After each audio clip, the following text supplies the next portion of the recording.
একবার মালিক বিন আসজারি রাজিয়াল্লাহু আনহুর ছেলে আউফ রাজিয়াল্লাহু আনহু শত্রুদের হাতে ধরা পড়লেন। খবর শুনে খুবই দুশ্চিন্তায় পড়ে গেলেন সাহাবী আর তার স্ত্রী। মা কান্না শুরু করলেন প্রাণপ্রিয় ছেলের জন্য। রাসূলুল্লাহ সাল্লাল্লাহু আলাইহি ওয়াসাল্লামের কাছে যখন দুঃসংবাদটা পৌঁছালো, তখন নবী সাল্লাল্লাহু আলাইহি ওয়াসাল্লাম তাদের নিম্নোক্ত দোয়াটি বারবার পড়তে বললেন, লা হাওলা ওয়ালা কুওয়াতা ইল্লা বিল্লাহ। আল্লাহ ছাড়া কোনো ক্ষমতা নেই, কোনো সামর্থ্য নেই। বাবা মা কায়মনো বাক্যে সন্তানদের জন্য দোয়া করতে লাগলেন। আল্লাহ তাদের প্রার্থনা কবুল করে নিলেন। আল্লাহর হুকুমে অলৌকিকভাবে কারাগারের ভেতরেই আউফ রাদিয়াল্লাহু আনহুর পায়ের বেড়ি ছিঁড়ে যায়। তিনি সুযোগ বুঝে শত্রুদের খপ্পর থেকে পালিয়ে আসেন। কারাগার থেকে বেরিয়েই তিনি একটি উটনি দেখতে পেলেন। সাবধানে উটনির পিঠে চড়ে বসলেন তিনি। শত্রুদের উটের পাল্টি তখন কাছেই চড়ছিল। আস্তে আস্তে পুরো উটের পাল্টির সাথে মিশে তিনি মদিনার দিকে রওনা দিলেন। উটের পাল্টিও চলতে শুরু করলো সাথে সাথে।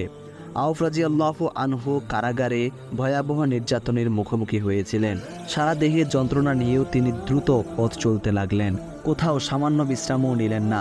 আল্লাহর অশেষ মেহেরবাণীতে পৌঁছে গেলেন পরিবার পরিজনের কাছে। বাবা তার কণ্ঠস্বর শুনেই বলে উঠলেন, কাবার রবের কসম, এটা আমার ছেলে আউফ। মা বললেন, সুবহানাল্লাহ, আমার ছেলে শত্রুদের থাবা থেকে পালিয়ে এসেছে। বাবা মা ও দাসদাসীরা তাকে বাড়ির ভেতর নিয়ে গেল। একই সাথে অনেকগুলো উটও বাড়ির আঙিনায় প্রবেশ করল। সবাই তো আশ্চর্য হতবাক। আউফ বিন মালিক সব ঘটনা খুলে বললেন। মালিক রাদিয়াল্লাহু আনহু নবী সাল্লাল্লাহু আলাইহি ওয়াসাল্লামের কাছে গেলেন। তিনি আউফ রাদিয়াল্লাহু আনহু এবং উটের ব্যাপারে তার কাছে সব কিছু বললেন। শুনে নবী সাল্লাল্লাহু আলাইহি ওয়াসাল্লাম বললেন, তোমার নিজের উটকে যেভাবে যত্ন করো, এগুলোকেও সেভাবেই যত্ন করবে। এই ঘটনার পরিপ্রেক্ষিতেই কোরআনের নিম্নোক্ত আয়াতটি নাজিল হয়েছিল, যে আল্লাহকে ভয় করে তার জন্য তিনি বিপদ থেকে উত্তরণের পথ তৈরি করে দেন এবং তিনি তাকে এমন উৎস থেকে রিজেক দেন যা সে কল্পনাও করতে পারে না।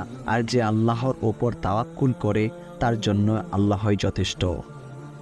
এই ঘটনা থেকে বোঝা যায় যে আউফ বিন মালিক রাদিয়াল্লাহু আনহুর বাবা মা যেমন তাকে প্রচণ্ড ভালোবাসতেন, তেমনি তিনিও তার পিতামাতাকে অনেক ভালোবাসতেন। মক্কা বিজয়ের সময় আউফ বিন মালিক আসজা গোত্রের পতাকা বহন করেছিলেন। জীবনের শেষ সময়ে তিনি সিরিয়াতে নিবাস স্থাপন করেন। সাহাবী এবং তাবেঈগণ তার থেকে কিছু হাদিস বর্ণনা করেছেন। নবী সাল্লাল্লাহু আলাইহি ওয়াসাল্লামের সাফায়াত সম্পর্কিত নিম্নোক্ত হাদিসটি আউফ বিন মালিক আসজাই রাদিয়াল্লাহু আনহু থেকে বর্ণিত হয়েছে। আমার রবের পক্ষ থেকে একটি দল আমার কাছে এলো। আমার উম্মতের অর্ধেককে জান্নাতে প্রবেশ করানো হবে, অথবা আমাকে সাফায়াতের অর্থাৎ সুপারিশের অনুমতি দেওয়া হবে।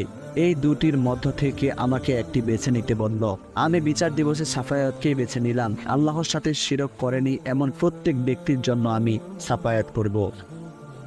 হিজরি ৭৩ সালে আউফ বিন মালিক রাদিয়াল্লাহু আনহু মারা যান।